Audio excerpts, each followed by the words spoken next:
All right. We are back with another episode of the Real Estate Investing Club. I hope you guys are having a great day, whatever day it is for you, and wherever you are. Usually it is Friday on the podcast, but we're coming from a Thursday, new energy. It's a good day though, because we got Katie Kim with us on the podcast here from the Kim Group and the Katie Kim Educational Platform. Katie is a developer. She has done over $100 million in development. So if all you guys out there who are interested in going ground up, you don't want to buy a flip, you want to take it from the dirt, this is the episode to listen to. I'm excited to jump into it because I have never done development. I don't know a lot about it. And so Katie is here to teach me. So Katie, thanks for hopping on. Thanks, Gabe. Appreciate to be here. Absolutely. I told you before we got on here, we always like to start with stories. We like to hear how people got to where they are. So why don't you take us to the beginning of your story in real estate and tell us how you got here?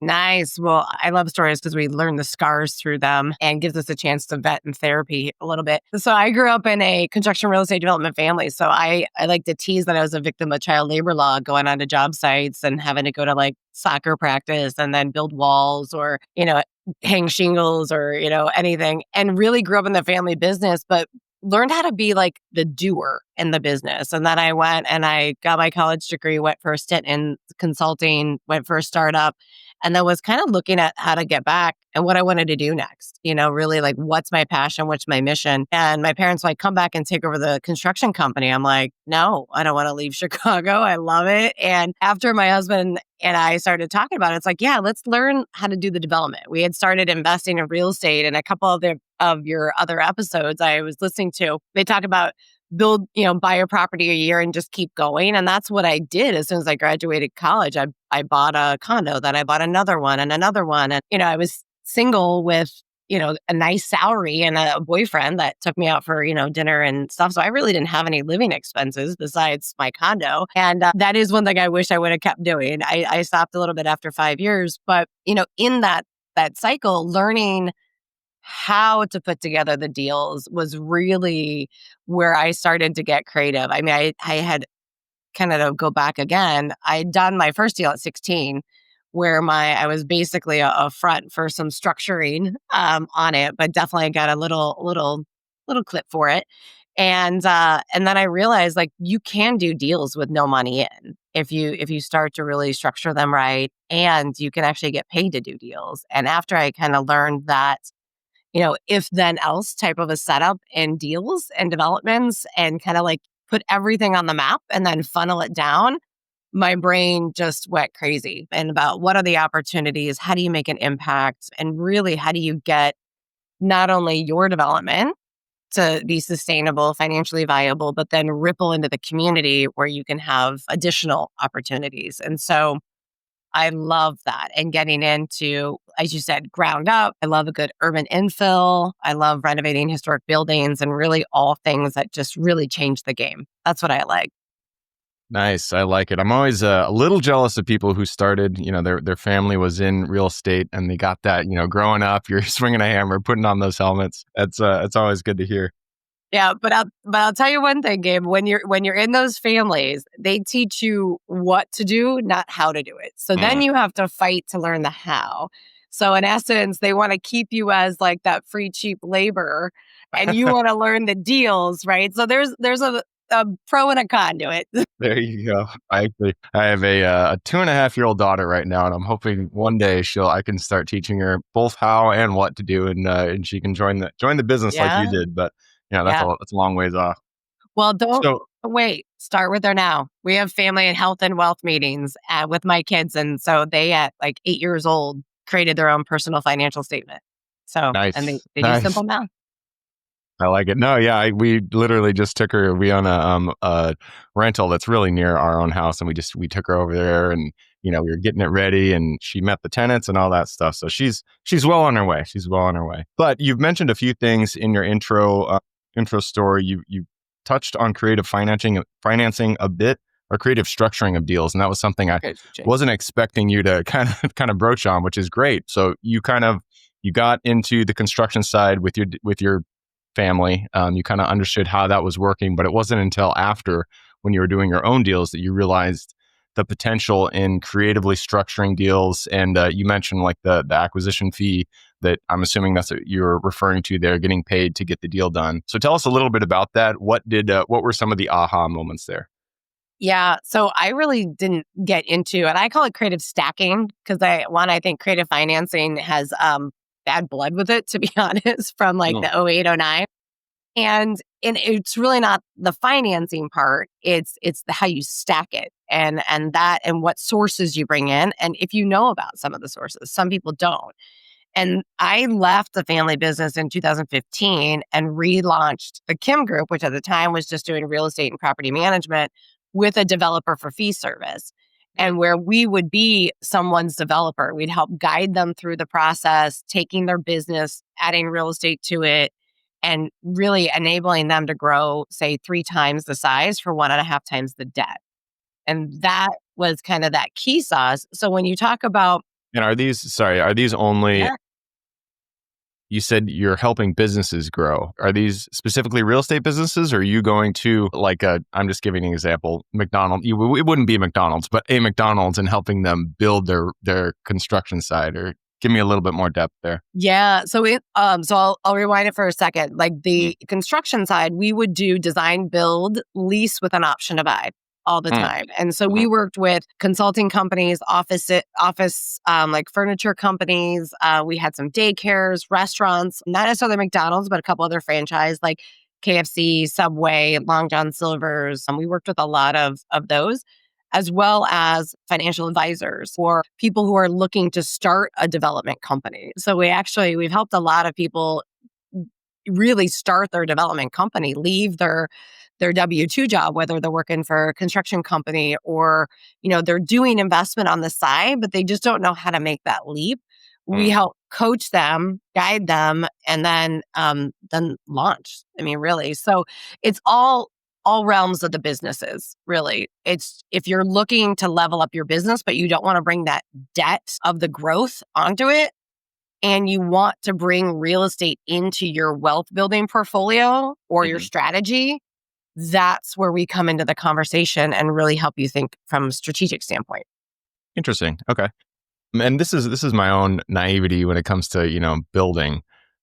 People always refer to development and building construction. They refer to them independently. And in my mind, building something ground up they're all the same. So can you kind of tease those apart so I understand specifically, in development, what are you guys talking about when you say development? When you're saying, we're a builder, when you're saying we're a contractor, what are you talking about there? Okay, that is a great question that it's not just you. So many people don't understand. So development actually has 7 different stages of development. And so where you choose to play at in that defines like what type or what phase you're at. And then you can have what product type. So, you can start like the first phase is land acquisition, right? The second phase is land banking, where now you have multiple parcels together. And at each phase, you're adding a value add product, right? So like if you buy a land, maybe you start to get entitlements and utilities to the land, but you're a land developer, right? You're a land banker developer. My close friends, she's like, I'm not a developer. I'm like, yes, you are. You do fix and flips. You're value add. Like that's one of the stages. And one of my girlfriends who does short-term rentals and turns them into like midterm. I'm like, you are doing a value add to the operations of that property. So anytime you take real estate and you... Anytime there's a construction component, there's a development component. You Yeah, would call there that is. person a developer. Yeah. If you're adding value and making it more valuable, if you're adding some kind of component, make it more valuable, you're a developer with real estate. But I mean, on the flip side, you can add value without any change to the structure of the property itself. Operationally, you can add value. Just sales and marketing, you can add value. I wouldn't consider that to be development. So it's development and the fact that you're enhancing that model of the product. And so it's not a construction development, but it is an operation development. So it is one of the 7 stages. Building, operations, and maintenance is actually one of, I kind of feel it's a light phase of the development, but in those 7 stages, it is one. Okay. And that's hard for people to see because when you think of developer, you think of those like massive subdivision developers or like the big multi-complex. And yes, those are developers too.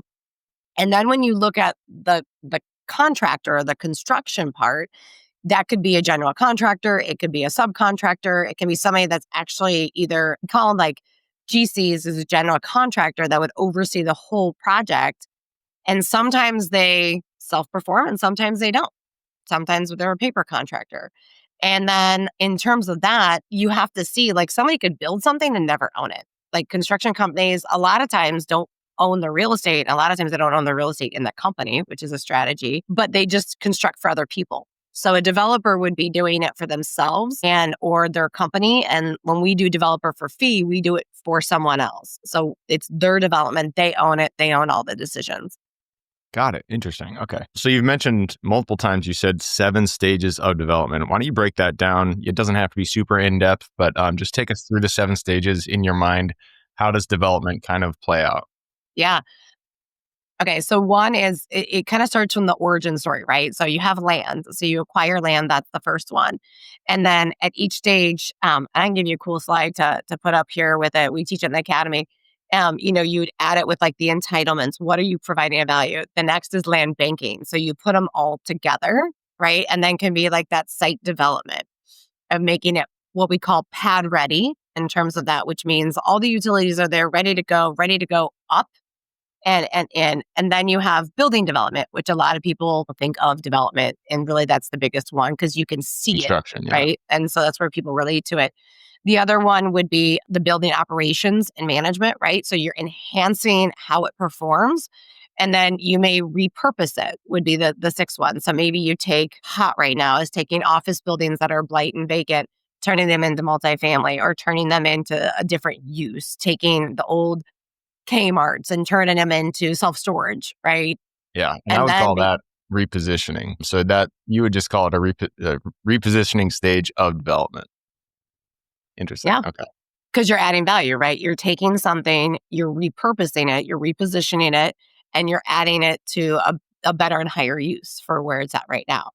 And then the last one would be like a demo and complete redo. Like, so you're taking existing building going all the way back down to the core. Got it. Cool. Yeah. No, that's good to know. I feel like in real estate, there's no standard. Well, there's there's standardization when you're talking about specific KPI like cap rate. Everybody knows what it is. But when you're talking about how it's done, we haven't quite reached that level where there is standardization. And it's good to kind of put it into a framework that people can understand, especially when it comes to development, because I've heard that word thrown around so many times and I'm always like, I don't know what you're talking about. Like that sounds like something else to me. I know. And when you say that, Gabe, it's not you, it's everybody. Like that's one of the hard parts when people are like, oh, you're a developer. It's like this magical box. Like, what does that mean? What do you do? And, it just step into it because it is so complex. And I would say when I first started to dig in, because I have a master's in computer science, so I'm very analytical. I want to get to the numbers. I want to get to the details. And so when I was looking at how do I put together deals, I started going around and asking developers how they put together their deals. Like I would ask them to go out to lunch, to coffee. I bought some of my attorney's time and just picked their brain. Like, you invest in real estate. How do you do it? And he told me afterwards, he's like, this is one of the most fun hours we've had or I've had with any client because, what are you doing? They want to tell you how they put it together. And I would say if anybody's interested in saying, I don't know how they do it, just ask. Like, I feel like we forget how to learn, right? We forget how to engage. And I love being able to teach people because when I was in that process, I had this aha moment and I was like, okay, and it was with my attorney and he knows how my brain thinks, right? So it was like, so what you're telling me is I have all these options out here that I can do. And I think like, this is a property I want to engage on. Can I bring this in? Can I bring this in? Start putting them into the funnel. And then however I can craft that deal is development. And he goes, yeah, that's it. And I'm like, so I phrased it a different way, right? Because you have to do 2 different analogies. I said, so like the coloring page, right? Where you have like the outline, you just mentioned your daughter, right? So I'm sure right now she's probably not coloring inside the lines, right? So, which is the best part. So you have this design on a page, right? So the page is all the legal boundaries, the SEC boundaries, everything that's going to keep you out of jail, right? I mean, and a good human being. The outline is what you think you want the project to be, what you think you want it to do. And then when you color, you may color inside the lines, and then you may go outside. You may add some things that are out, here it is. But as long as you're within that box, you're good to go. Nice. I like it. That's a good metaphor. Yeah. So we are running down the time, but before we do, I always like to, you have a specialty in development. If somebody wanted to get involved, they want to start either doing exactly what you do, or they want to hire somebody like you. What are the first steps that they should take? So first steps, I host a masterclass every month, and just to kind of walk through, like, is this something you want to get into? Talk about how to think through it. We launched an academy to help people exactly where they're at. And then you can also just engage with me and see where you want to go, what you want to do. Perfect. So, yeah. I like it. All right. Well, with that, I'm going to push us off to the quick question round. Are you ready? I'm ready. Let's go. Let's do it. It starts with education. And I need to rephrase this question because people always misunderstand it. But what I'm looking for is a specific individual recommendation, like an individual book you read or a conference or a mentorship program. So we need a recommendation for an educational piece of content that you've consumed yourself and you enjoyed. It could be a book, could be a conference, could be a mentorship program, but like a specific one that you've enjoyed and you feel other people would benefit from as well. Yeah. Besides self-promoting, so let's put that aside. I would say right now, personally, I'm reading the Motivation Manifesto. That's a really good one to get out of your head and to level up, because each time we level up, we kind of get comfortable again, and we need to continue to push our capacity. In terms of like conferences and network groups, I really think those depend on where you're at in your journey. Seeking some of them. I'm a member of Go Abundance Women, Invest Her, Globe Street, Siri. There's a lot of different organizations. I would just recommend qualifying them, that they are the right group to speak into where your goals and your mindset are. Because if they're not aligned with them, they're going to be a waste of your time. Nice. I like it. And I like how you said you have to get comfortable when you're leveling up. It rings so true, because whenever you're going to the next stage of your career, of your, what you're trying to do in real estate or anything else, it's always a little bit destabilizing. So you just feel like you're a little off your feet, but that's the right feeling. You need to stay there and let yourself figure it out. Let yourself get comfortable again. And then you can go on to the next stage, and it just continually, iteratively, you keep arriving at that feeling of discomfort. And I always I used to always try to go away from that feeling, but it's a good one. Whenever you're there, you're on the right path. Yeah, you got to get comfortable with being uncomfortable and uncomfortable with being comfortable. And that's when I'm like, I'm comfortable. And people are like, oh, yeah. It's a problem. That's the problem. Next question is for your younger self. Let's go back to the Katie who was just on the job site with her mom or her dad. Go back to her, look her in the eye, give her one piece of advice moving forward. Go. Don't be afraid. Go and be curious. I think a lot of times we overthink things and we think it's too complicated, as opposed to surrounding yourself with the right people who have been there, done that, and want to help you. And as soon as I started to engage those people, and we talk about leveling up. So each level, having to really assess who's around you and in your circle, and do they have the equity in your life to talk to you, right? Do they have the equity in your life to guide you to that next level? And if not, you got to get You got to get a new 5 people to surround you. Nice. And that kind of goes along the vein that so many people echo here on the podcast, that I wish they got started sooner, or I wish I would have, not waited so long. Anytime somebody says something remotely like that, I like to point it back to you, the listener. If you're out there, you haven't gotten a deal done, this is your kick in the pants. Just go out there, get it done. Doesn't matter what it is. It could be a small flip, could be a small rental, whatever it is. Just make sure and get it done, because that's going to start the ball rolling. You're going to get into that feeling of discomfort. And once you hit that, you're down the right path and the ball's rolling. And that's what everybody wishes that they would have done sooner, is just get that ball rolling. So with that, I'm going to move us to the next question. This is about the U.S. It is a big place. There is a ton of opportunity out there. Give me the single metro you're most excited about investing in today. Right now is the Texas Triangle. There's huge growth. I was actually at an EDC meeting last night, and they are growing at a pace of 100% each year. And they have like 2 new grade schools, a middle school, and another high school all coming online in the next 3 to 5 years. Jeez, and the growth is insane. And just the opportunities are huge. Yeah, Texas, we own some self-storage in DFW, and then some mobile home parks in San Antonio, and they're doing it's a great area. Just, Dallas to Houston to San Antonio, Austin, they're all great markets. Is there any Yeah. sub-market in that, those are the major metros. Is there any like sub-market that you really like, or just anywhere Yeah. in that area? So I like to go to the secondary and tertiary markets because a lot of times those are the communities that are trying to poise themselves for growth and they're not there yet. So people haven't looked at them. They have a lot of the opportunities for economic incentives, which are where I like to play. And so you can pick up ground for cheap or free and to develop in. And so a couple opportunities in cities that are really poised for those growth is Hutto, which is right outside Taylor, and the Samsung plant that's there. Liberty Hill is the one I was at last night that they're growing at 100% rate a year. And they're trying to really focus on their schools and keep them at that quality still. So I appreciate that. And then I would say the third is Killeen. Yeah. I think Killeen gets overlooked so much and they are so poised for that. Yeah. We actually just did a land deal in Tyler, and Tyler's doing pretty good. Yeah, Tyler's right next to Hutto, and that's where the Samsung is. Yeah. Oh, nice. Oh, yeah. Yeah, whole area crushing it. All right, next question. Let's talk about finding deals. It all starts with getting in contact with the seller, penning that purchase agreement. So what is your favorite way to generate new leads? Can't talk this morning. And get in contact with the seller. So I'm always a fan of building your network. As you said, like get in the game, get started. If you build your network and ask and put out there what you're looking for, your network will help it come to you. So one of the things when I'm looking for new deals, if I'm going into communities, I'm talking with the EDCs in the cities first to see where they own land and where they want development to happen. And that's my strategy. Tell people what EDC is for people. Sorry, economic development, either council or committee. Sometimes they rename it a different place, but that is really the entity that is focused on your economic growth within your communities. So they're looking at companies and jobs and coming in.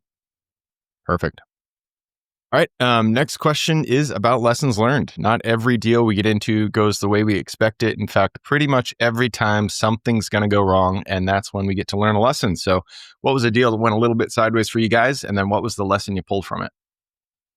I would say there's a couple of deals that we had that were either in construction or about to start construction when COVID hit, like take a deep breath, and really leaning in to my network, my partners, my team, and being open and honest about what was going on and communicating that and allowing their brain power to come into the deal.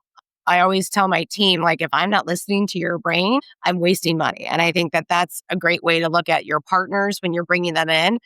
Partner with people that have different scars than you do, and they have different experience than you do. And so when you have those times, bad news is bad news. Nothing is going to be solved by holding it in. So communicate it to your team and start working on those solutions faster. And people will appreciate that openness and that candor and that communication. And you're going to see that you're going to get a lot more buy-in into your partners and to your investors. Nice. I like it. That is good advice. Next question is the obverse of that. We're talking about the highlight reels. Sometimes deals just go the way we expect it, and we kind of ride off into the sunset, and they sit in our mind as those deals that they're the highlight. They're the ones we like. So take us to that deal for you. What is it and how'd it go? So in development and construction, I don't think anything ever goes like perfectly smooth, but I would say the one that went according to plan would be our Trefsker's Bakery project, where we did a very creative financial stack on that, and we were able to get our business owners into a development that had them expanding 3 times the space for 1.5 times the cost, and the building was 6 times the space, so they had other tenants renting from them, and they got into a $5.5 million deal with only $50,000 in, only 1.8 of bank debt. And we exited our investors in 4 years with 353% return. Not bad. Sounds like a deal to me. I love it. All right. And that leads us to the very last question. This is for the listeners. You've given us a lot to think about. I'm sure people want to reach out, get in contact with you. This is a 2-parter. Where can they find you? And then what can they expect when they reach out? Love it. So for the education component, you can find us at katiekim.com or on all the socials at the Katie Kim. And when you reach out, there's a place where you can book a call with us to see, where you at on your journey, and our team will help guide you into the resources that we can offer you at what stage you're at. And you can definitely look at our projects, our resources, and join us for a master class. They're free, and it just starts that conversation. Perfect. I will put that link in the show notes. So if you guys want to reach out to Katie, all you got to do is click the little more in the description. It's going to pull down that full description. In there, you can find her links. All right, Katie, that wraps it up. Thank you very much for hopping on the show. Thank you very much. Absolutely. For everybody who's with us today, thank you guys for showing up. You are the reason we do this. So if you guys have any questions, reach out to me, Gabe, at therealestateinvestingclub.com. If you guys want to support the show, just leave us a comment or a review. Other than that, I hope you guys have a great week. Keep rocking real estate, and I look forward to seeing you on the next episode.